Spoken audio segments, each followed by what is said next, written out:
దేవభక్తి విషయములో నీకు నీవే అంటే చూసుకో నాయన, ఎప్పటికప్పుడు చూసుకో. నీ ఆత్మీయ స్థితిని పరిశీలించుకో, నీ భక్తి జీవితాన్ని పరిశీలించుకో, నీ పరిపక్వతని, నీ ఎదుగుదలను గమనించుకో.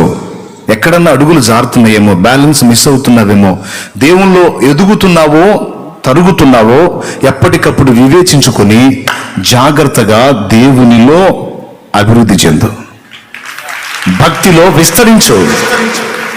నిన్ను నువ్వు గమనించుకోవటం మాత్రం మానేయొద్దు. చూసుకో, ఒకసారి జాగ్రత్తగా చూసుకున్నా నువ్వు ఎక్కడ పడ్డావో, ఏ స్థితిలో ఉన్నావో, అసలు నీ ఆరంభం ఎలా ఉందో, నీ మొదటి ఆత్మీయ అంతస్తు ఎలా ఉందో, చివరికి ఇప్పుడు ఎలా మారావో, ఒకప్పుడు నువ్వు విసర్జించినవి ఎలా మళ్ళీ నీలోకి ఎంటర్ అయ్యాయో, ఇప్పుడు ఏ విధంగా ఎంత దిగజారిపోయావో కనిపెట్టుకొని.